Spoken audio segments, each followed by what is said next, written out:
Morning. अहिले चाहिँ म श्रीजङ्गा गाउँपालिका ताप्लेजुङको चाहिँ तेल्लोक भन्ने ठाउँमा छु र यहाँ चाहिँ पुरै चारैतिरबाट हिमाल भनौँ न होइन एकदम पहाडहरू छन् र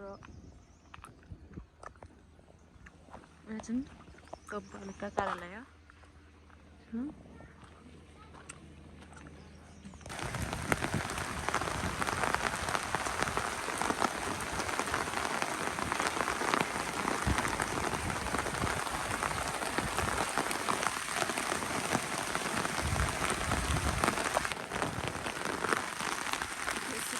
पानी परिरहेछ यहाँ चाहिँ यामफुदेन भन्ने ठाउँमा।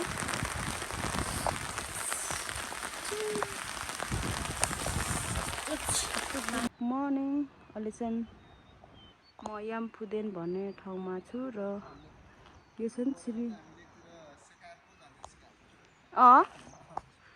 ओके छ। यहाँ चाहिँ एकदम भ्यू देखिरहेको छ अलिअलि। अब हामी यो बाटो जान्छौँ आज चाहिँ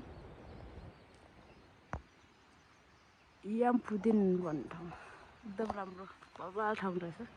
मलाई चाहिँ एकदम राम्रो लाग्यो। यहाँनिर चाहिँ खोला पनि छ।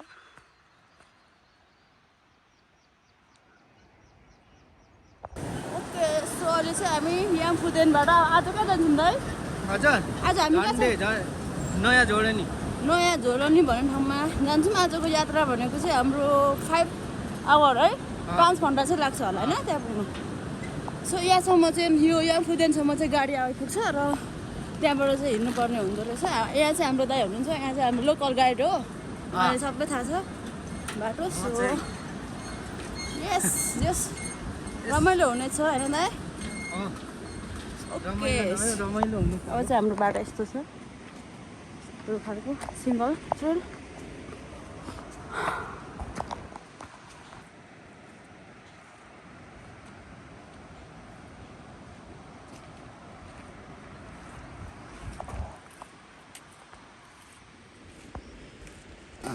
पुगिसक्यो।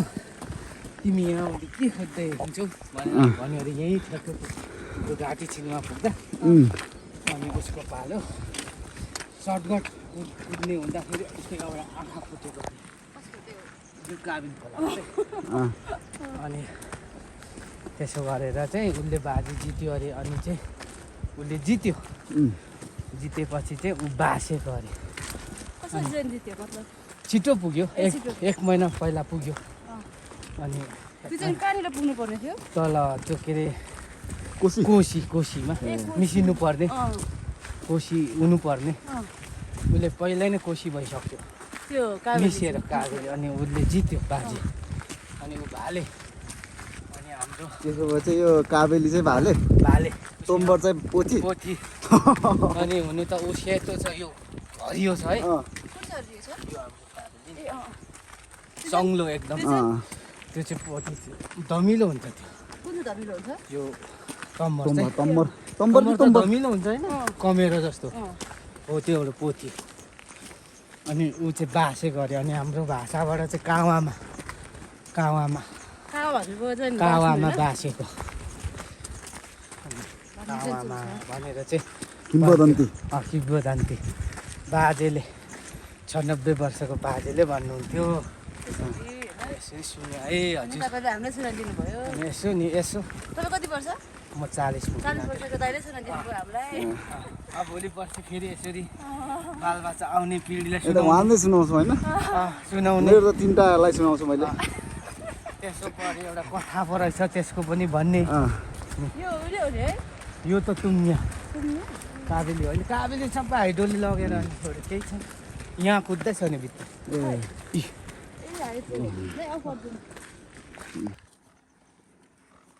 ठिक छौँ नि है हामी? ठिक छौँ नि है? के हुनु पर्थ्यो? थाक्नु पर्थ्यो है? थाकेकै छैन। डाक्टर साहबलाई देखाउँ। डाक्टर साहब उहाँको लजालु बनाइदिनु।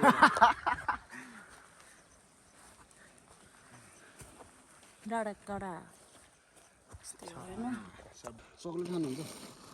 ओके चक्लेट कस्तो चक्लेट छ मिठो त्यसो अहिले चाहिँ हामी कति 7जनामा होइन 7जना हामी 2जना मात्र यहाँ पुगिरहेको छौँ अनि हामी चाहिँ खाना खाने ठाउँबाट 1 घन्टा 20 मिनट जति भएको सो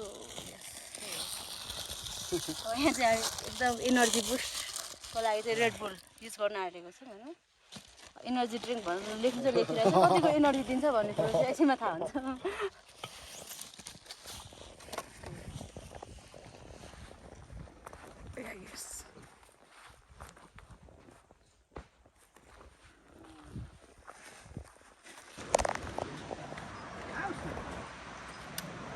ठिक छ नि होइन दाइ ठिक छ नि होइन केमा यहाँ क्यामेरामा राम्रो हुँदैछ यो कुन खोला हो अरे यो आमजी यहाँ चाहिँ एउटा पुल एकदम राम्रो पुल छ यो गर्नुपर्छ होइन अन्त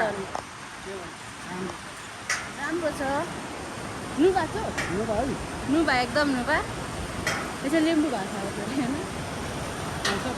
आउँछ नि अलिअलि हेर्नु धेरै नै आउँछ यहाँ टाउट पाइन्छ के पाउँछ ठुल्ठुला टाउट पाउँछ यो खोलामा हिमाली टाउट भन्नाले टाउट भनेको माछा असला माछा हो र त्यो लेकाली हिमाली चाहिँ हाम्रो डाक्टर चित्र राई हुनुहुन्छ होइन अब ढाक्नु भएको भन्दै हुन्छ अब के कुरो बुझ्नै गयो अब चाहिँ हाम्रो यात्रा भनेको उकालो होइन आमा पानीले पनि च्यालेन्ज दिइरहेछ अब चाहिँ उकालो सुरु हुन्छ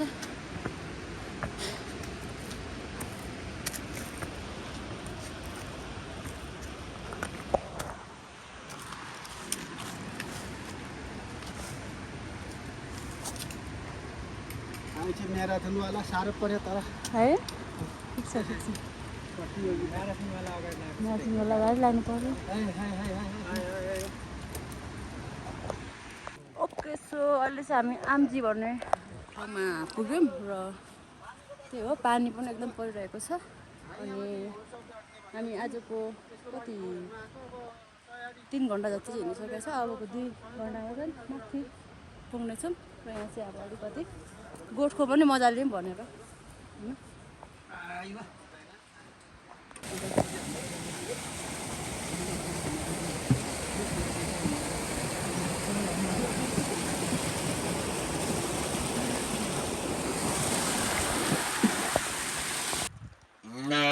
चौरीको बच्चाहरू सानो सानो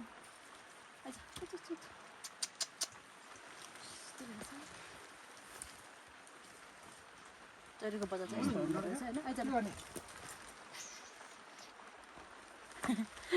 आउनुहुन्छ नि कस्तो भइरहेछ तपाईँहरूलाई ठिक छ नि होइन नमस्कार सोच्नु भएको छ यस्तो हिँड्नुपर्छ भनेर अब अभियसली अब 39-40मा आयो भने त्यो हुन त परिहाल्छ है त्यही भएर ठिक छ एकदम रमाइलो छ होइन हो नि गाह्रो पनि छ गाह्रो भइरहेछ अरे साथीहरूलाई मलाई चाहिँ के भएको छैन होइन अहिलेसम्म चाहिँ हिउँ चाहिँ यस्तो छ तपाईँको बोलिदिनु न ए तपाईँको त यहाँ कति टाइम्स भयो होला है आउनुभएको धेरै भयो होला यहाँ आउनु थालेको होइन हजुर यहाँ त धेरै भयो 8-10 वर्ष 10-12 वर्ष भयो है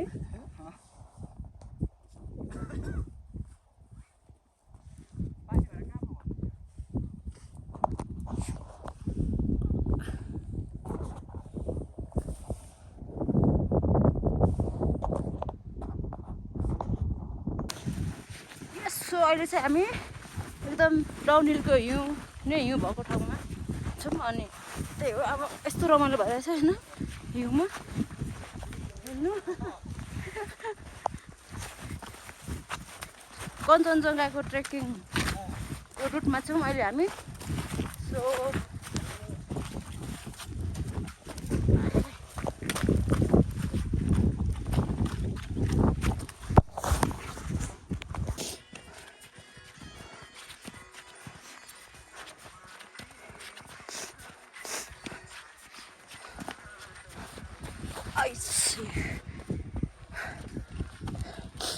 आम्मामा।